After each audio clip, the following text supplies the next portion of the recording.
Buenas noches, mi nombre es Jorge Mateo, soy gestor cultural de la Biblioteca Nacional del Perú y el programador de los ciclos de cine. En nombre del equipo de trabajo de gestión cultural, les damos la bienvenida a esta, la que es la última sesión de nuestro Cineforum de septiembre, correspondiente a este mes de septiembre. En este mes hemos podido apreciar una selección audiovisual de valioso material producido por DocuPerú. DocuPerú es una de las productoras audiovisuales más importantes del país y con diversos personajes relacionados a él hemos conversado sobre tópicos relacionados a la línea de acción de la productora. También hemos podido apreciar algunas películas. El fin de semana hemos visto 7 documentales, los cuales fueron Silencio Post-Ruido, El Gran Viaje, Taqueara, Aquí se rompió una taza, La situación del clítoris en Cochabamba, Cenando Flores y La dudosa calma del mar. Hoy nos acompañan Jimena Mora, ella es asesora de proyectos de DocuPerú, además de Gonzalo Lugo, quien ha sido el director de Silencio Voz Ruido, y María Pía Ríos, quien participó en el equipo del documental Cenando Flores. Con ellos conversaremos sobre esta temática tan interesante que es memorias, subjetividades y cotidiano en la propuesta de la productora.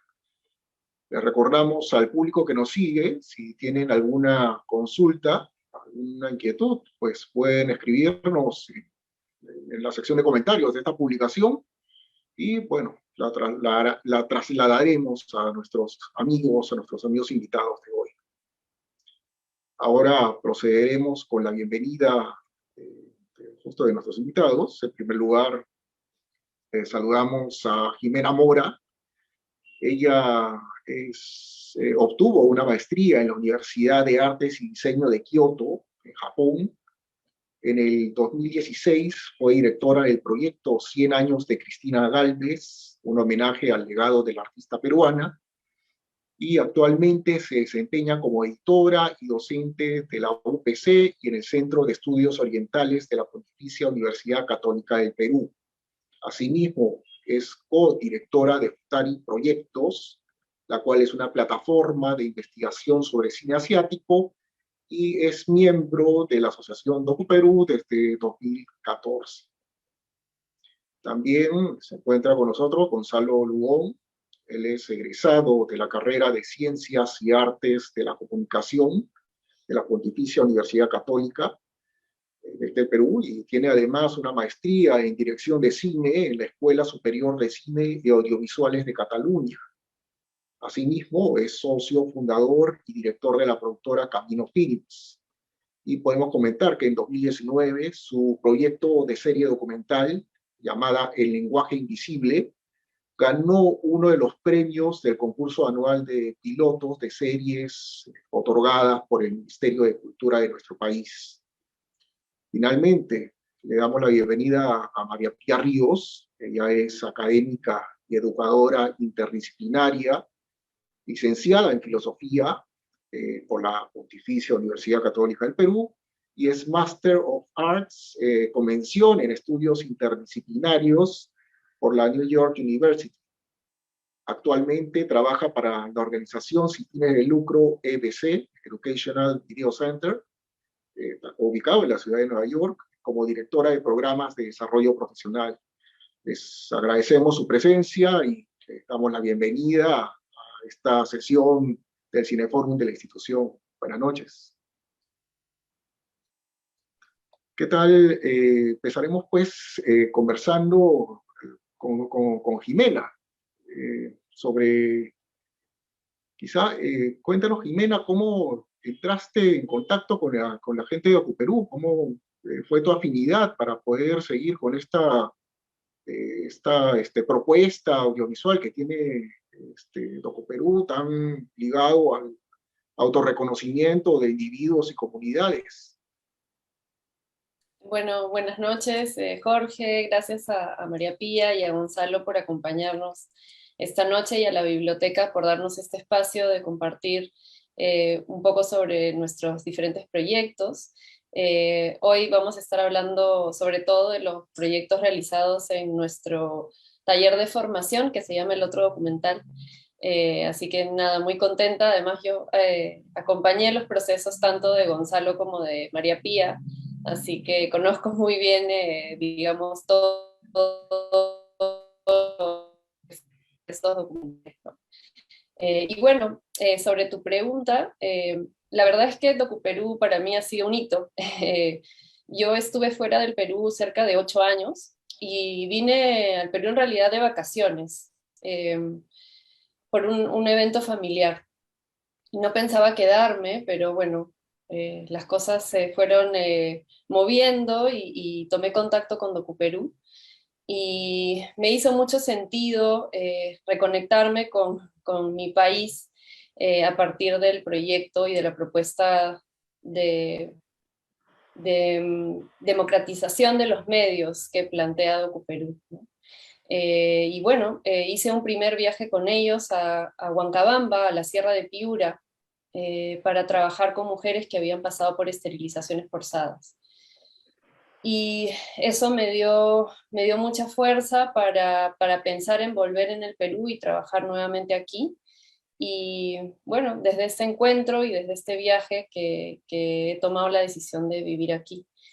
Así que nada, fue un antes y un después de DocuPerú, ¿no? Y por supuesto conocía ya del trabajo de DocuPerú, me interesaba mucho y me interesó mucho desde que inicié la carrera como comunicadora, el trabajo con comunidades y el trabajo del audiovisual como una herramienta de transformación social, ¿no? Entonces era una confluencia interesante de elementos para mí y para trabajar en el Perú, que hay tantas realidades que no están visibles en los medios masivos de comunicación, ¿no? Entonces me parece un proyecto interesante a través del audiovisual conocer diferentes realidades. Correcto, correcto. Qué bueno. Tú tienes una función de asesora de proyectos. Coméntanos quizá cómo, ah, cómo funciona esa asesoría.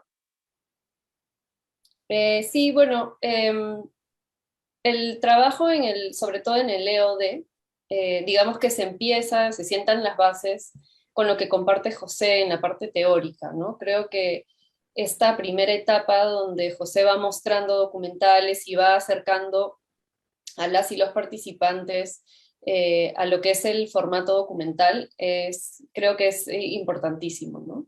Se caen muchos mitos de qué es el documental o cómo debería ser el documental, ¿no? Creo que hay un prejuicio de que el documental es normalmente una entrevista, especialistas hablando sobre un tema específico y que las cosas se dicen, ¿no?, a través de las palabras de las personas y no a través de las imágenes. Y durante esta primera etapa del taller de formación del otro documental, se busca un poco romper con esos mitos, ¿no? Y ya llegamos los asesores a acompañar, digamos, ya no solamente el pensar el documental desde las imágenes, sino cómo lo llevamos a la práctica, ¿no? Entonces, en el caso de Cenando Flores, y ahí, bueno, creo que sería chévere que también Pía pueda comentar un poco del proceso.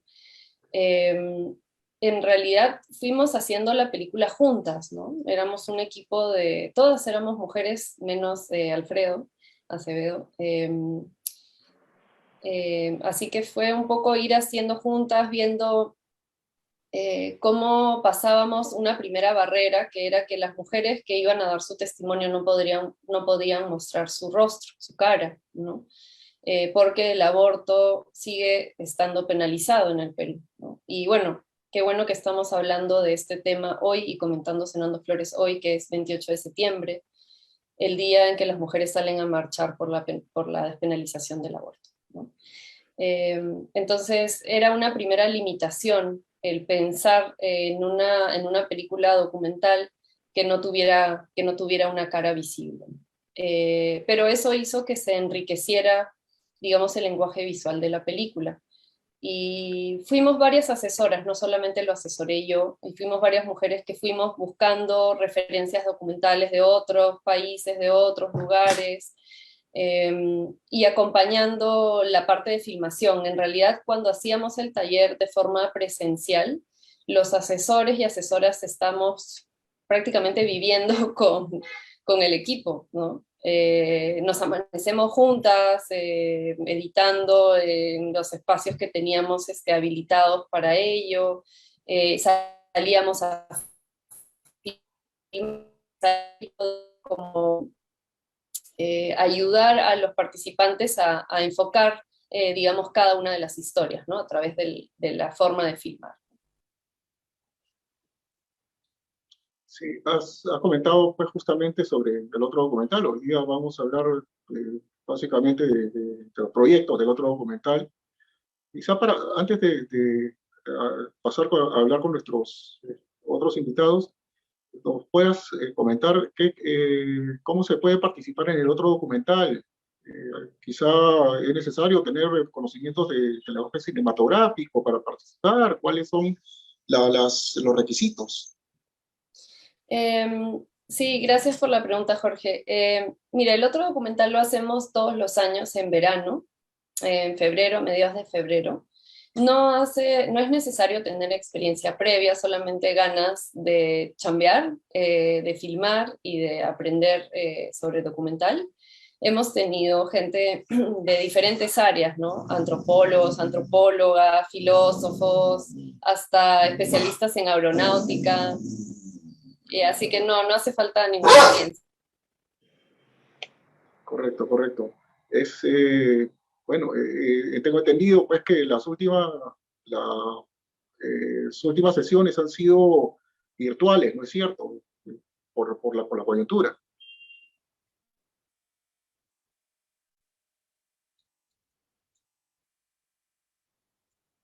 Sí, sí. Perdón que tengo una bulla acá que no puedo controlar.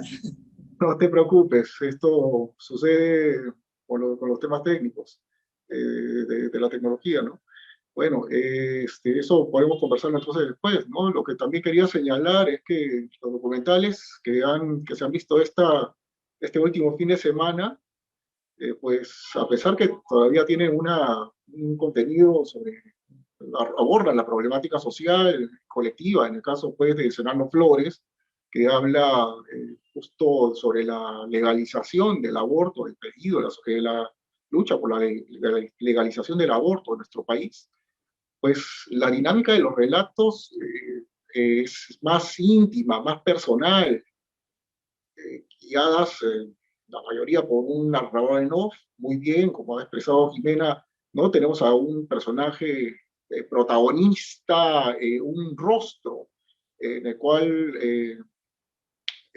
no sigue pues como guía, como en un documental tradicional, sino una voz en off, que es la que marca la pauta de una manera también, diré metafórica, poética, etérea, también podría ser. Y eso también va de la mano pues con el uso del lenguaje audiovisual, los planos, el sonido, la edición. Bueno, hay trabajos para destacar y justo los trabajos de Gonzalo y de María Pía, pues tienen muchos elementos que se deben rescatar en esos niveles, porque sirven como documentos personales, documentos de desafiantes, de lucha, pero también tienen una vestimenta visual muy interesante. Creo que podemos hablar primero con Gonzalo para que nos comente sobre este documental tan propio que es Silencio, Voz, Ruido. Hola Gonzalo, ¿cómo estás? Hola, ¿qué tal todos y todas? Gracias por la invitación. El documental se basa bastante en el material de archivo, de fotografías de mi infancia, ¿no? de testimonios, sobre todo una reinterpretación, ¿no? De mis recuerdos, de mis sensaciones, de haber vivido con un síndrome con el que nací, ¿no?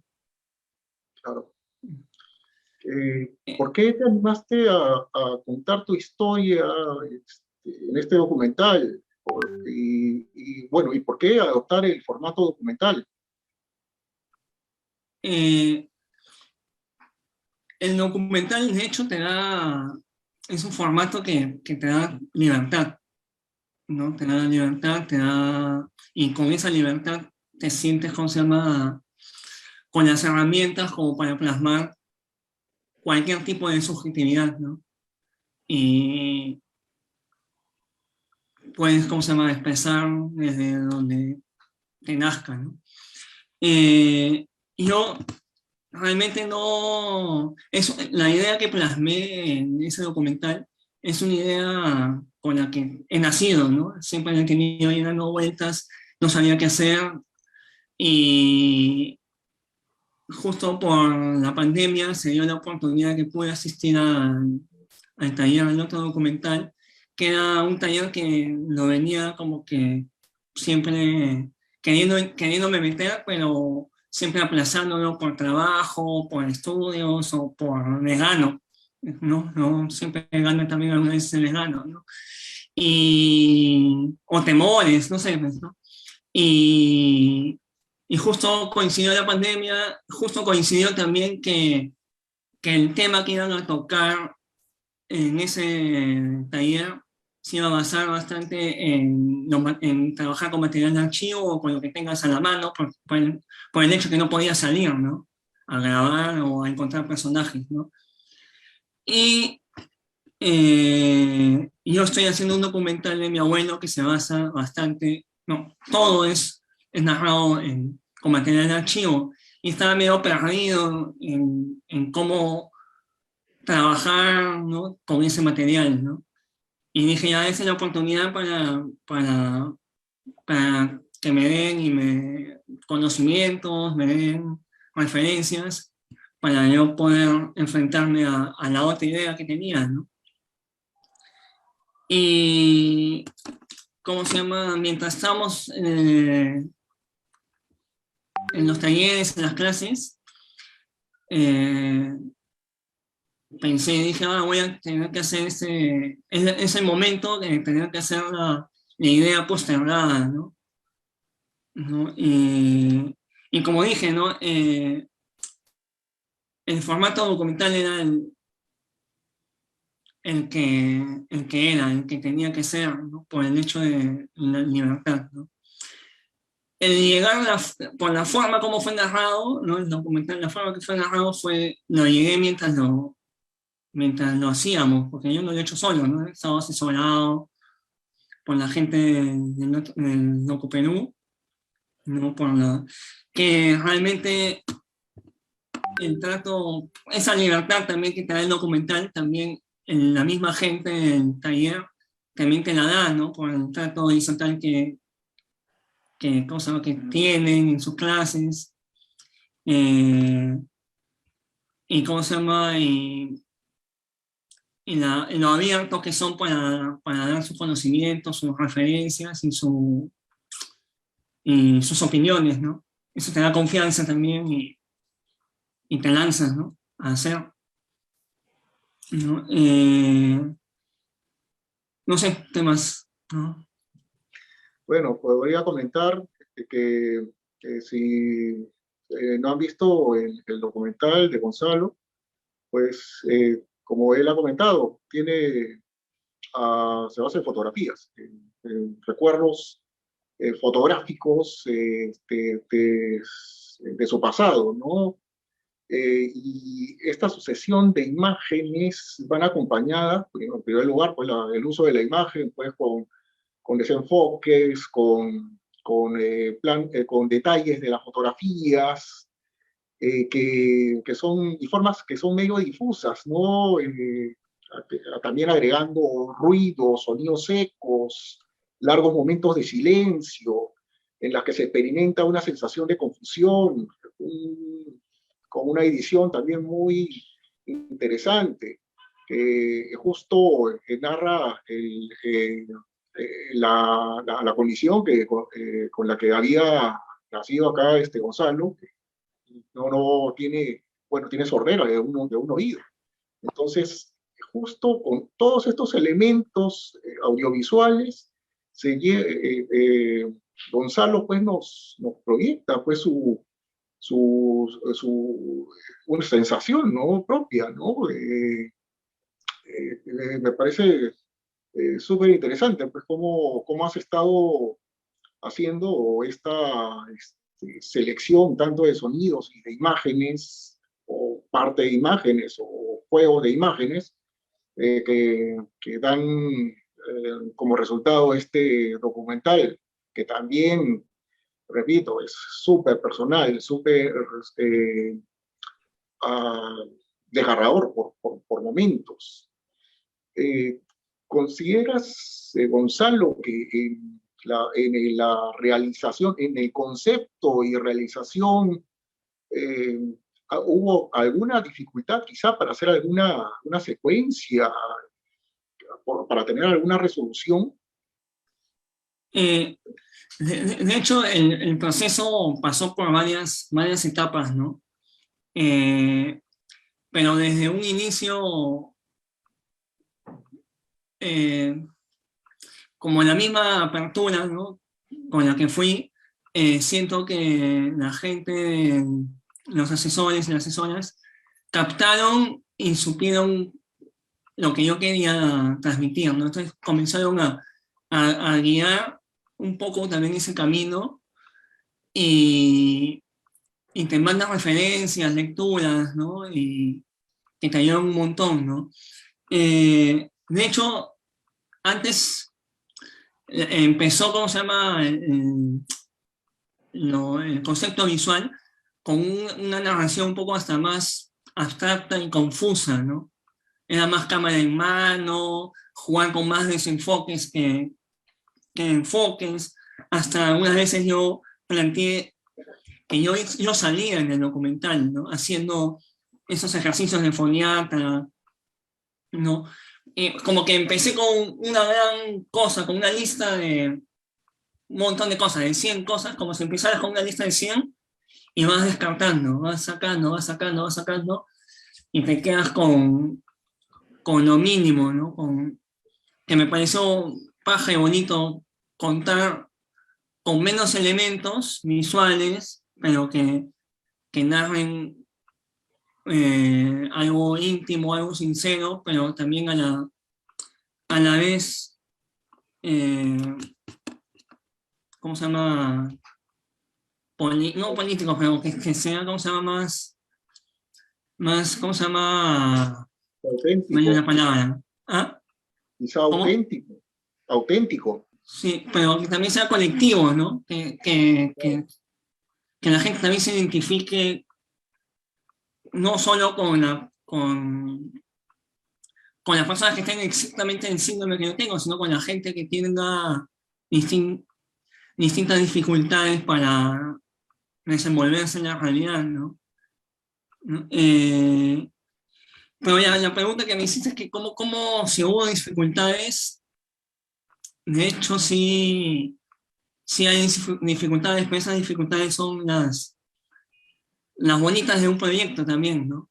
Estar ahí pensando ya cómo resolver visualmente algunas cosas, o aclarar los conceptos que uno tiene, ¿no? Y ver cómo ese concepto, cómo se puede plasmar de la mejor manera, de una manera audiovisual, ¿no?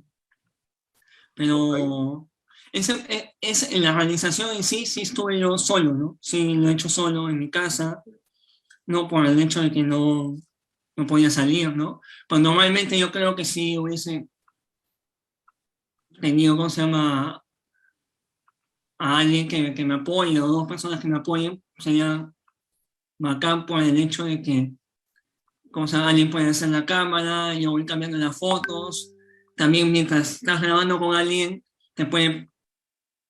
lo hace más rápido también a la vez, y puedes ir probando distintos planos, o también en ese mismo momento el director de foto, el sonidista, o alguien que esté de producción, no sé, alguien del equipo, que puede ir dando también ideas, ¿no? En ese momento, ¿no?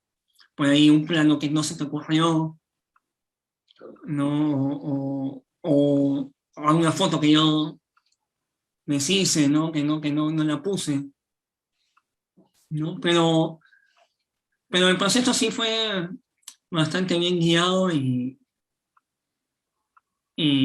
sí, fue bien bonito también. Fue como una especie de terapia también, ¿no? En Oh, realidad todo el taller fue como una especie de terapia. El eso, documental también termina siendo un poco de terapia también.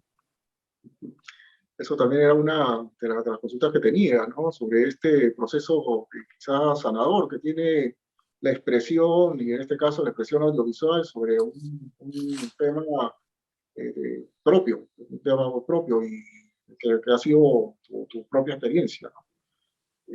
Bueno, y también has comentado algo sobre justo las imágenes a escoger que tienen que ir de acuerdo a este guión pues, que ha realizado, ¿no? Que encuentro textos muy inspirados, ¿no? Hablas en un momento, ¿no? Que no te sientes completo, ¿no? Tu voz te susurra, debes aprender a escucharla. Cuando comentas en tu cumpleaños, el fuego de la vela se convierte en cemento. Me parece unas referencias muy ricas, ¿no? Referencias no, sino me parece que es muy rica eh, esa estructura narrativa. ¿Hay alguna referencia literaria que hayas considerado para este guión? Si nos pudieras comentar, por favor. A mí me gusta bastante la poesía, ¿no? Y no ahora, pero antes escribía bastante poesía. No, ahora la he dejado un poco, ¿no? Y tengo ahí un par de poemarios ahí guardados, ¿no? Pero eh, referencia en sí, ¿no? No, lo que he leído durante el tiempo en la universidad, después de que salí de la universidad y lo que leo de vez en cuando, ¿no? Pero no sé, si, si tengo que, no sé si tengo que decir a un poeta o algo así.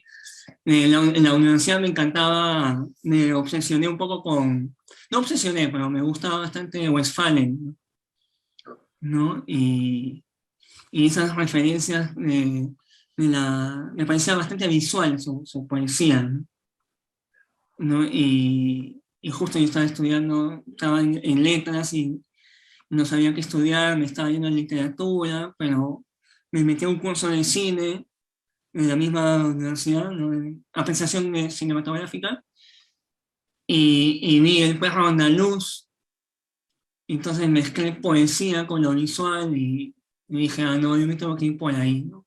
Esa es mi forma de expresar, ¿no? De lo que creo que sí y lo que siento, ¿no? Y, y cosas así, me gusta. También esa época de que leía bastante a Westphalen, leía también a Pizarnik, ¿no? ¿No? Que son justo también dos, dos, dos poetas que, que siento que su poesía es bastante visual sobre todo en Pizarnik como que minimalista, ¿no? Como que concreta también, ¿no? Westphalen sí se adorna un poco más algunas cosas, pero sí tiene versos bien visuales, ¿no? Con una cara bastante visual. Eh, Watanabe también me gusta, no sé, no. Pero específicamente para ese trabajo fue bastante intuitivo y escarbar en mí, ¿no? Y escarbar en mí. Uno de los trabajos que te hacen hacer en el otro documental, y es algo que me ayudó un montón, y es una herramienta que ahora cojo para muchas cosas, es hacer lo que llaman ellos los folios. Hacer ahí Jimena te puede explicar mejor, pero es como, es hacer como que unas capas de tu proyecto, ¿no? Y como era un proyecto que hablaba de mí, de mi experiencia, era un folio de mí, ¿no? Eran bastantes capas mías, ¿no? Entonces era bastante recorrer también, no sé, las sesiones con psicólogos, recorrer por recuerdos, recorrer palabras, y dentro de esos recuerdos, de esos procesos, como te dije en una sesión, realmente ese proyecto, habían entrado también intuitivamente algunos versos de Watanabe, Westphal, Pizarnik, ahí, Vallejo, no sé, ¿no? Qué Pero bueno. ya como vienen ahí, ¿no? Es de resaltar pues también el trabajo tanto de selección de compositiva, de imágenes y de palabras, muy interesante. Quizá Jimena nos pueda completar la idea que había tomado Gonzalo y quedó en el aire sobre los pollens, creo que es la denominación, por favor. Sí, bueno, algo que Balado siempre comenta y siempre dice es que cuando uno tiene, por ejemplo, un personaje, el personaje no es solamente lo que uno va a mostrar en el documental, sino que tiene como muchas aristas, ¿no? Entonces, cuando uno empieza a pensar en una película, es importante conocer a la totalidad del personaje, porque en las otras acciones del personaje es que podemos encontrar posibles escenas para la película, ¿no? Entonces, por ejemplo, digamos que vayamos a hacer una película de Jorge, eh, como persona que trabaja para la cultura del país, ¿no? Pero quizá Jorge tiene una afición que es cuidar plantas los fines de semana, sus plantas, tiene su jardín, ¿no? De repente tiene otra afición que es Jorge, no sé, comprar 5 o 6 periódicos el domingo y a prepararse un gran desayuno y leer todos los periódicos, ¿no? Entonces, a través de esas acciones y esas aficiones que tiene el personaje, es que podemos conocer al personaje, eh, digamos, los detalles de esa personalidad, ¿no? Y conectarnos más con ese ser humano. Y esas acciones van a estar teñidas probablemente de ese tema central que tú estás compartiendo a través de la película, ¿no? Entonces, creo que en el caso de Gonzalo fue un poco mirar su historia de vida desde el síndrome que él estaba, digamos, del cual estaba reflexionando en la película, pero digamos que esto ha teñido varias partes de su vida, ¿no? Sus cumpleaños tienen algo de eso, ¿no? Luego su vida más adulta, ¿no? Digamos, el primer contacto con su madre, que es cómo lo alimentaba, ¿no? Entonces son varias de las partes de la vida de Gonzalo que han estado un poco teñidas por el tema, y es que ahí es donde uno empieza a encontrar las escenas, ¿no? A través de las acciones, ¿no? Y nuevamente la idea de que el documental no es lo que los personajes dicen, sino lo que los personajes hacen. Cierto. Y bueno, ahora podemos pasar con María Pía, ya para hablar pues precisamente pues de qué es lo que se hace en este documental llamado Cenando Flores. ¿Qué tal, María Pía? Buenas noches. Buenas noches, gracias por la invitación. Una de las cosas que he estado pensando mientras hablaban y también buscando un poco el tema de la conversación, ¿no? Memoria, subjetividades y cotidianidad. Y me ponía a pensar cuando yo estuve en el EOD, cómo salió el tema y cómo decidimos si las mujeres inmediatamente gravitamos hacia, ok, vamos a hablar sobre el aborto clandestino en el Perú. Me acuerdo que Gabriela Concha propuso la idea, la directora, e inmediatamente fue como un clic para la mayoría de mujeres que estábamos en el proyecto, porque ya en conversaciones posteriores nos dimos cuenta que el tema del aborto era muy cotidiano en la vida de nosotras, ya sea por un tema propio, porque algunas de nosotras habíamos pasado por eso, o de repente porque algunas de nosotras teníamos miedo de que, ¿qué pasa si? ¿Qué pasa si me veo enfrentada a esta situación, siendo el aborto ilegal en el Perú? ¿Qué voy a hacer? O si no, teníamos a la amiga de la amiga, o a la amiga, o a la mamá, o a la tía. Entonces, nos pareció que el aborto era una realidad muy cotidiana, pero también muy escondida. Em, y ¿Y esto por qué, desde tu punto de vista, pues es escondida? el punto de vista, bueno, el aborto es ilegal en el Perú, entonces muchas de las mujeres que daban sus testimonios no estaban 100% seguras de simplemente dar la cara. El otro tema es el estigma social, definitivamente. Y conceptualmente queríamos cimentar esta idea de que no es una experiencia tan personal, o yendo un poquito más allá con la teoría, que lo personal es político, ¿no?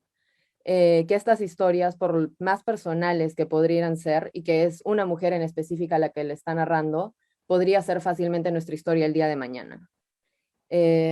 Por eso creo que la anonimidad el anonimato funcionó muy bien en el formato, pero también hay algo muy personal que no sé si es que se vea tanto, pero me acuerdo que algunas de las personas que participaron y nos dieron su testimonio no estaban en Lima, entonces no pudimos entrevistarlas en Lima.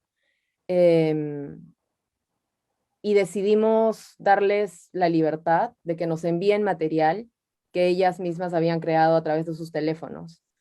Entonces, y nosotras ya en el proceso de edición vimos de una manera cómo podíamos acoplar estas imágenes, de una manera metafórica o más allá, más poética.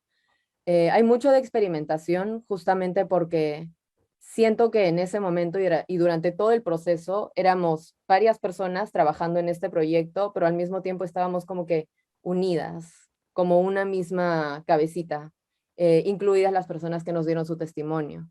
Entonces, siento que una de las venas del proyecto tiene este halo de colectividad, ¿no? Claro, de estas experiencias que, como indicas, que han sido compartidas y que puede ser también la voz de muchas, varias otras mujeres que han pasado o tienen miedo de pasar por lo mismo, ¿no? Eh,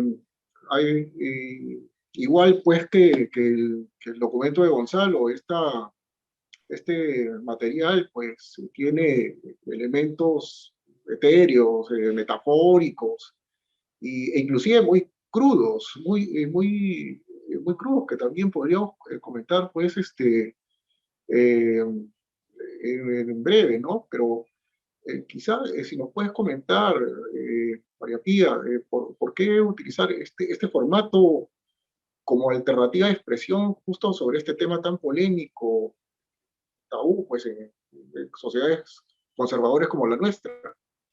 Digo, pues, esa es una pregunta retórica también, ¿no?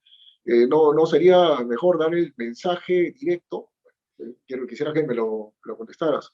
Me encantó el documental, pero quisiera que pudieras darnos una apreciación sobre esto. Sí, es una buena pregunta, pero creo que mi respuesta siempre va por el lado de, el mensaje directo lo escuchamos todos los días y el mensaje directo está en Twitter, está en Instagram, está por donde quieras escucharlo, ¿no?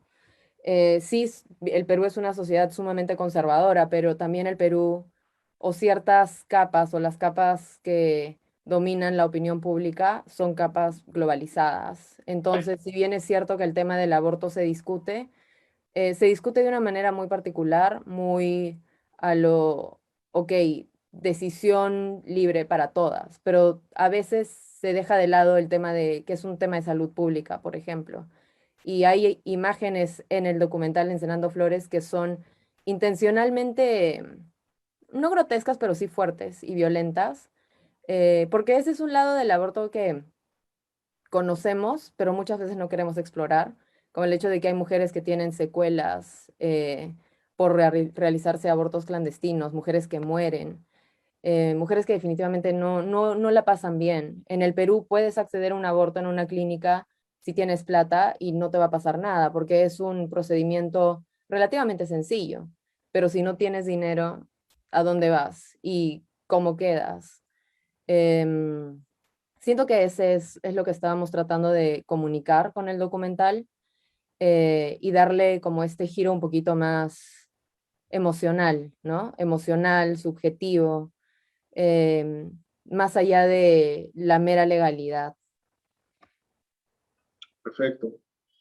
Pues sí, yo diría que sí hay momentos que, grotesco no es una palabra que utilizaría, ¿no? Pero sí momentos muy sensibles, ¿no?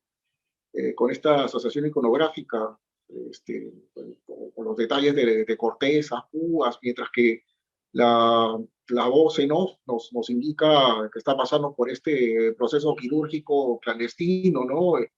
Estas piedras bañadas por olas, sobre de té coloreando el agua de una taza, y la más saltante pues es estas manos femeninas anónimas que están destruyendo esta fruta, esta granada, ¿no? Al final termina consumiendo, ahora sí vemos un rostro consumiendo pues esta fruta, pero también hay un juego pues con el consumo, ¿no? El personaje está también consumiéndose por todo uh, valor social pues con el que se asocia a este tipo de actividad pues ilegal, clandestino, y como tú hubieras mencionado, que tiene que ver pues eh, con un concepto de brecha social, ¿no? De cuestión de también la economía, a quien le toca experimentar esto. Bueno, quizá creo que todas estas imágenes también, como te he dicho hace un momento, pues, nos hace sentir vulnerables, ¿no? ¿Cómo fue el proceso pues, para pensar estas imágenes? Por qué esta fruta, por ejemplo? Por qué el té coloreando el agua? ¿De dónde salió? ¿Hay alguna metáfora adicional que quieren extraer con estas imágenes? Hubieron varias. Tuvimos la suerte de realmente trabajar en un grupo maravilloso. Claudia María, la artista visual, fue como esencial, creo, porque me acuerdo muchísimo de estar en el EOD, en Jesús María, y pasar horas de horas simplemente discutiendo conceptos e imágenes. Entonces, yo vengo de filosofía, entonces mi chip siempre es como, ok, conceptos, con cosas concretas. Y escuchaba los testimonios y me ponía como a hacer un esquema de palabras. Ok, acá esta palabra es importante, esta palabra es importante. Y mientras hacíamos las conexiones de conceptos, Claudia María venía con imágenes. Y son imágenes que estábamos constantemente conversando, ¿no? Muchas de nosotras no teníamos experiencia con cámaras, pero teníamos muchas ganas y veníamos informadas también de otros tipos de carreras y también otras experiencias artísticas. Entonces creo que a mí personalmente lo que el EOD me dio fue una manera completamente radical y distinta de concebir cómo puedo comunicar ideas y conceptos rígidos visualmente. Y no solo eso, sino también la etapa terapéutica que involucra esta historia que voy a comunicar, qué representa para mí y qué puede representar para el otro. La parte del EOD, del otro documental, es riquísima porque en verdad acerca a un montón de personas que no están familiarizadas o creen que nunca van a estar familiarizadas con un equipo a esta producción audiovisual. Pero también una de las misiones que me llama muchísimo la atención de DocuPerú y por las cuales en verdad soy fan de DocuPerú es la caravana documental, ¿no? Que es dar las herramientas audiovisuales para que poblaciones que no tienen la facilidad de representarse propiamente en los medios puedan hacerlo. Entonces, de una manera personal a mí eso me impactó muchísimo y siento que el documental es pedagogía, es pedagogía. Correcto.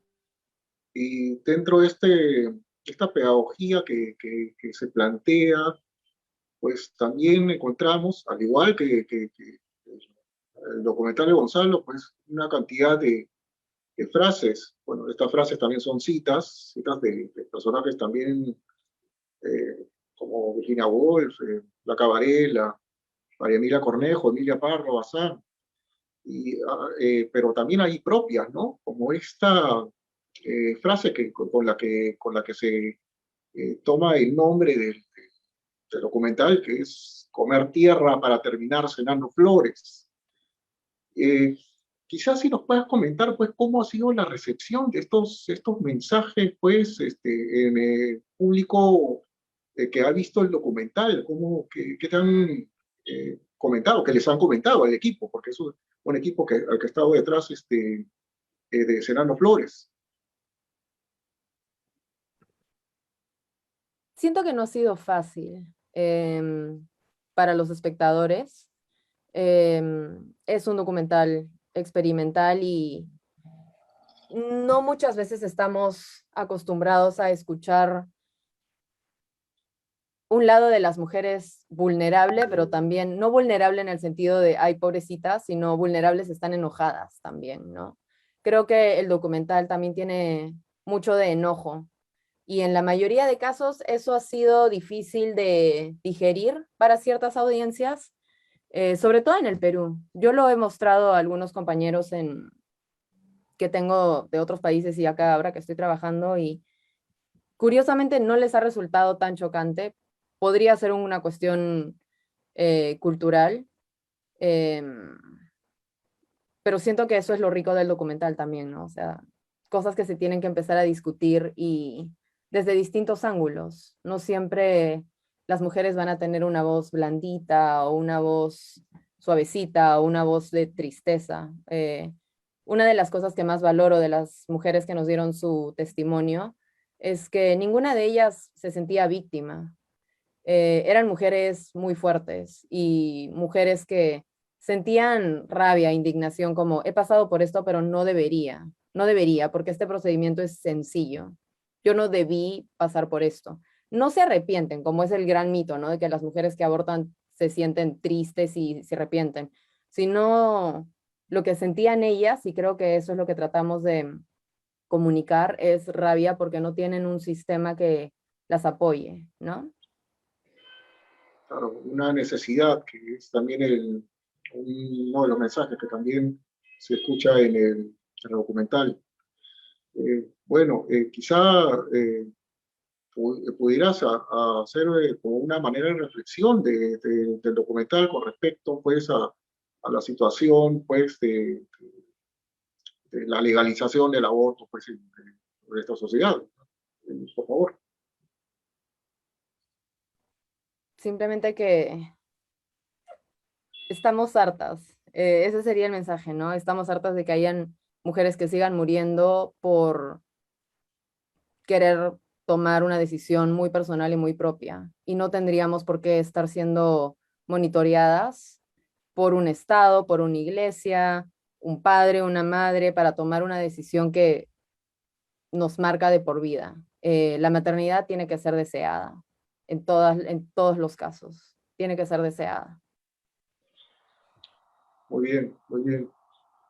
Y bueno, en esta parte final del conversatorio podemos hablar también un poco de los otros documentales que se presentaron, ¿no? Tenemos otro documental que habla sobre la problemática femenina y tuve un lapsus involuntario cuando lo presenté la semana pasada, que es la situación del clítoris en Cochabamba.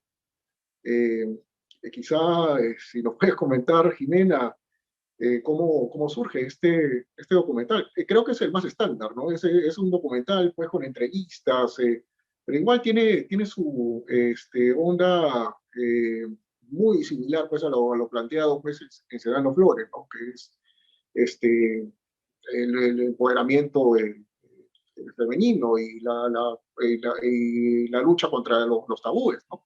Por favor. Sí, gracias Jorge por la pregunta. Este documental se hizo en Bolivia, también en un proceso, en un taller de formación, con gente que no había tenido experiencia previa con el audiovisual, pero la directora de este cortometraje tenía así, digamos, era una activista, ¿no? Y tenía un colectivo de mujeres que salían a montar bicicleta y a exigir, digamos, o a hablar, a desmitificar el orgasmo femenino, ¿no? Entonces era una propuesta bien interesante. Estas mujeres que salían noches de luna llena, a veces salían otras noches, con ciertos lemas y un poco para discutir el asunto, ¿no? Entonces, bueno, surge la idea de, a partir de estas inquietudes que la directora tenía como mujer, ¿no? Y de encontrarse con tantas paredes para poder hablar de esto libremente, ¿no? Decide, digamos, llevar el documental a la calle y ver cómo, o sea, cómo era hablar del orgasmo femenino de una forma natural y abierta, ¿no? Y creo que la sociedad boliviana es muy parecida a la peruana, ¿no? Se encontró con gente que no conocía mucho, por ejemplo, de su cuerpo, eh, que no se podía hablar del tema, ¿no? Que se hablaba como con mucho pudor.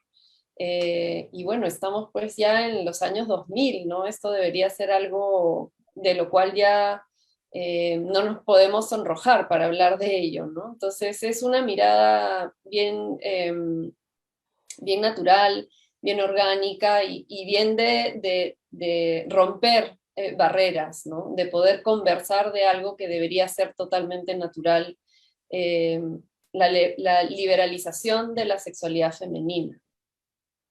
Creo que es importantísimo hablar de ello, ¿no? Porque muchas veces se tiene la imagen de mujeres que no disfrutan, eh, o que no están permitidas de disfrutar, porque si disfrutamos entonces somos, no sé, prostitutas o tenemos relaciones con muchos hombres. Hay como un montón de mitos detrás de la sexualidad femenina, ¿no? Son cosas que no se discuten. Entonces creo que el documental es una puerta para hablar de ello, ¿no? Y es lindo porque el censo documental o el documental que, digamos, que recoge los testimonios de muchas personas, te da una visión amplia de lo que puede pensar una sociedad. Obviamente no es el universo completo de esa sociedad, pero sí es un fragmento interesante. Sí, cierto. Como indicas, fue realizado en Bolivia, y hay otro documental en la selección que también no es de peruano, sino fue realizado en México, que es La dudosa calma del mar, que habla sobre la violencia e inseguridad ciudadana. ¿Cuál es el origen de este documental? Este documental se realizó en un taller que hicimos en la ciudad de Colima, en México, y fue un intercambio entre estudiantes peruanos y estudiantes mexicanos. Eso fue bien interesante. En este caso sí eran estudiantes de comunicación audiovisual, y una de las personas que, digamos, que llevó el taller era un periodista. Él sí no era, digamos, del grupo de estudiantes, se unió al equipo y era un periodista que investigaba justamente temas de seguridad por cuestiones de narcotráfico, ¿no? Y bueno, había una gran limitante para hacer este proyecto, que era que quién te iba a dar un testimonio hablando sobre lo que pasaba en el puerto de Manzanillo, que es un puerto donde hay alto intercambio, ¿no? Harto tráfico. Entonces se buscaron como algunas salidas creativas, visuales, para poder plasmar lo que sucedía en el puerto. Entonces, la primera viñeta es esta viñeta que recrea la situación de una mujer que pasa por la trata, ¿no? Que también es una de las consecuencias del narcotráfico. Entonces se recreó como a través de otros personajes, son como amigos del equipo de producción, ¿no? La segunda viñeta es a través de textos ¿no? A través de textos y de una propuesta de montaje bien interesante, ¿no? Uno de los asesores del proyecto fue Asier Peña, que es, digamos, fue un miembro del equipo de Docuperú por un tiempo, español, y que tenía mucho el pulso de editar cuestiones cortas, ¿no? Con un tipo de ritmo bien particular, ¿no? Entonces, se siente mucho la mano de Asier en esta parte, en esta viñeta del documental, que busca justamente romper la calma de las imágenes, ¿no? Un poco yendo con el título del documental, que es La dudosa calma del mar, ¿no? Rompe la calma de estas imágenes del puerto para decirnos que hay algo que está sucediendo allí, fuera de lo común, ¿no? Y eso sumado con el diseño sonoro, ¿no? Y los textos que van dándote el testimonio, ¿no? Lo único que tenía el periodista era una libreta y un lápiz para poder anotar lo que algunos de sus informantes le decían de lo que pasaba en el puerto. Y la tercera viñeta es bien interesante porque ya es el lado humano, ¿no? Ahí sí hay un rostro visible y es esta mujer mayor que vive cerca del puerto y que pues tiene que convivir con esta violencia que se vive en este lugar, pero a pesar de ello intenta sacar, digamos, disfrutar de la vida a pesar de la violencia. Ajá. Sí, bueno, escalofriante también los datos que nos brinda pues el documental. Bueno, hay los otros tres documentales, que son Taqueara, Aquí se rompió una taza y El gran viaje, pues tienen esta visión personal muy similar en la onda del documental de Gonzalo. Eh, son visiones personales, historias pues, que les pasan a los personajes protagonistas, a excepción quizá la de Takeara, que es la visión de este personaje, pero también eh, encontramos pues el encuentro de una similitud a estos, y cada uno tiene su propia virtud, que ya nos estamos excediendo del tiempo, quizá una reflexión sobre estos documentales, si nos puedes dar así una visión general de ellos. Sí, trataré de ser así recontra resumida. En el caso de Takehara había una preocupación bien genuina detrás del proyecto. El director, Jarod Mansilla, digamos la esposa de Jarod Mansilla es Nikkei, ¿no? Es segunda o tercera generación de familia japonesa, ¿no? Y él veía que se estaban perdiendo ciertas tradiciones y no comprendía por qué. Hay una parte en la historia de la colonia japonesa en el Perú que está marcada por la Segunda Guerra Mundial y quizá ahí había una desconexión con ciertas tradiciones, ¿no? Entonces le interesaba mucho plasmar la tradición del bonsái, del cultivo del bonsái a través de este gran personaje Luis Takehara, ¿no? Entonces es un homenaje a esta tradición y un homenaje al personaje que con mucha paciencia lo llevaba a cabo, ¿no? El Gran Viaje es un documental bellísimo de Rocco que está en Australia y es un recuento de su vida a través de material de archivo que ha venido recolectando por años, ¿no? Y en realidad fue interesante porque él se acercó al documental de una manera muy natural, ¿no? Ya venía con este impulso y el taller lo ayudó a poner estas ideas en esta película, ¿no? Que es un recuento un poco de su vida de familia y lo que significó para él mudarse de país, ¿no? Y Aquí se rompió una taza es una historia realizada por 3 estudiantes mexicanas que llevaron el taller de Leo de forma virtual, hablando un poco sobre la zozobra y lo que ha significado para todas y todos y todes en el planeta entrar en una situación de pandemia y de confinamiento. Bien interesante, con recursos visuales bien interesantes. Tremendo, sí, este documental que hace referencia. Bueno, ya para concluir, quisiera que nos comentaran cuáles son los proyectos próximos que tienen dentro del audiovisual. Quizá empezamos primero por Jimena y después con Gonzalo y María Pía, por favor. Gracias, Jorge. Sí, yo he estado en la etapa de desarrollo de un proyecto de lo que sería mi primer largometraje, sobre la vida de Cristina Gálvez, una artista peruana considerada la madre de la escultura contemporánea en el Perú, y todo a raíz de que mi padre encontró un diario personal de Cristina en una mudanza. Y bueno, a raíz del diario es que estoy planteando, digamos, un homenaje a su vida y varias reflexiones a partir de los escritos de Cristina en su diario, ¿no? Una mirada personal sobre esta gran artista peruana, ¿no? Que muy poca gente conoce, lamentablemente, y que me gustaría que muchas más, sobre todo mujeres, puedan acercarse al gran trabajo de esta artista. Y bueno, con DocuPerú seguimos con los talleres y los proyectos participativos. Como decía María Pía, seguimos con la caravana, acabamos de terminar una caravana de forma virtual, y bueno, esperamos que pronto podamos empezar a viajar nuevamente por el Perú. Cierto. Por favor, Gonzalo, coméntanos sobre tus proyectos.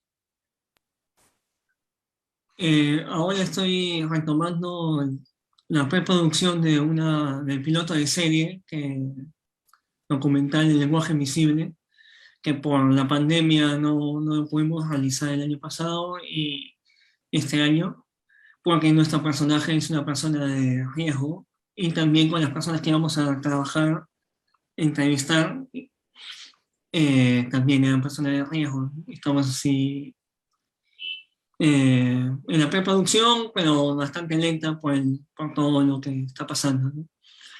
Y bueno, en paralelo también estoy realizando un documental de mi abuelo, con mi prima y yo. Mi prima también es documentalista, y estamos haciendo un documental de nuestro abuelo que se basa en las películas que él grabó. Son películas en Super 8 y en 8 milímetros, de eventos familiares o de viajes o de momentos cotidianos, ¿no? Pero también a la vez nos basamos también en fotografías, ¿no? Fotografías que él también tomó, y también fotografías de mí. En paralelo vamos a contar un poquito lo que realizó mi bisabuelo. Hicieron cosas parecidas en paralelo en distintas dimensiones, pero entonces vamos a ir, mediante fotografías vamos a contar eso también. Genial. Y a la vez, disculpa, y a la vez trabajando en mi productora, ¿no? Videos institucionales. Acabo de estar en la Merced grabando un documental institucional, ¿no? De un proyecto bien bonito. Correcto. Éxitos. Y bueno, Gracias. María Pía, por favor. Yo estoy trabajando en un proyecto documental sobre una comunidad de mujeres latinas en Queens, acá en Nueva York, y aparte de eso, estoy a tiempo completo en una organización parecida pero diferente a el otro documental, haciendo un montón de trabajo documental con escuelas que trabajan con minorías y poblaciones oprimidas. Excelente. Bueno, gracias por su presencia. También los agradecimientos a José Balado y a toda la gente involucrada en DocuPerú por este ciclo tan interesante, tan bonito que hemos terminado el día de hoy. Recordarles que si quieren ver las películas de DocuPerú, pues pueden encontrarlas pues en sus plataformas YouTube y Vimeo de libre acceso. Y no queda otra cosa sino despedirnos, y hasta otra oportunidad con el Cineforum y las actividades culturales que presenta la Biblioteca Nacional. Buenas noches con todos, buenas noches. Gracias.